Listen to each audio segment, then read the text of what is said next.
নাম হলো বলাইচন্দ্র পাল। এই ব্যবসাটা বিলীন হয়ে গেছে, তার কারণ মাটি নাই, কাজকর্ম করার মতো লোক নাই। আমাদের ছেলেপেলেরা এখন এগুলার দিকে কোনো আগ্রহী নাই। আমাদের মাটির পাতিলে ভাত তৈরি করতো, ভাত পাকাইতো, মাটির বাসনে ভাত খাইতো, মাটির কলসে কি খাইতো, জল খাইতো, সব কিছু খরিদ করতো। খরিদ করিয়া এইগুলা বিক্রি করে এখন পোষায় না।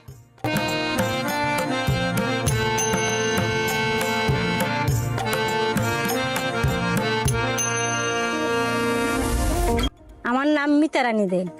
চাকরি করি এখানে প্রায় আজ 11 বছর।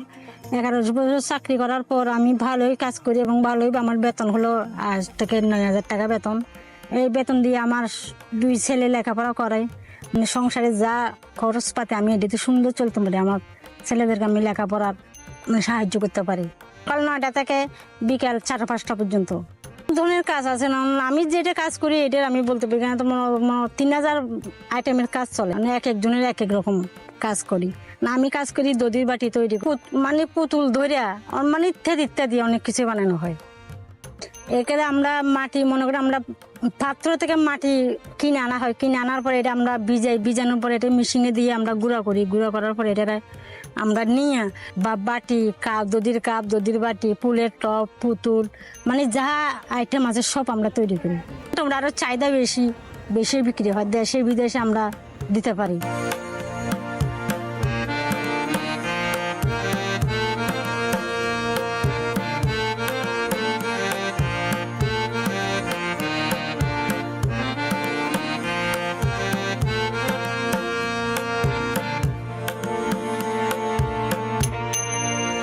চন্দন পাল, আমি এই সমিতির প্রোডাকশন ম্যানেজার হিসেবে আছি। এই সমিতি আমাদের সৃষ্টি হয়েছে 1961 সনে।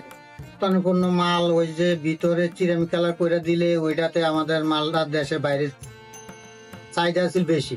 লাকড়ি ঘর দিয়ে মানে এইভাবে মাল পড়াইতে আছি এখন। তো এখনকার শুধু আমাদের যে মাল আছে, মানে আমরা যে চিরামি কালার করতাম ওই চিরামি কালারটা করতে পারিনি। চিরামি কালার করতে না পারার ফলে আমাদের কম। আমাদের এখনকার আছে কিছু মাল, মানে আমাদের দধির আইটেম অনুযায়ী, মানে এরা দেশের বাইরে যায়, মালয়েশিয়ার জন্য অর্ডার আছে।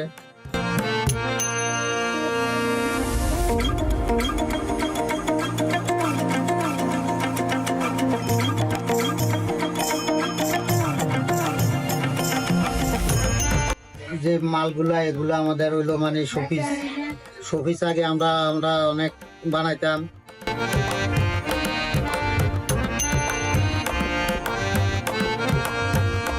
আনতে হলে তাদেরকে আপনার এখন বর্তমান জেনারেশন এগুলা জানে না, তাদেরকে জানাইতে হবে।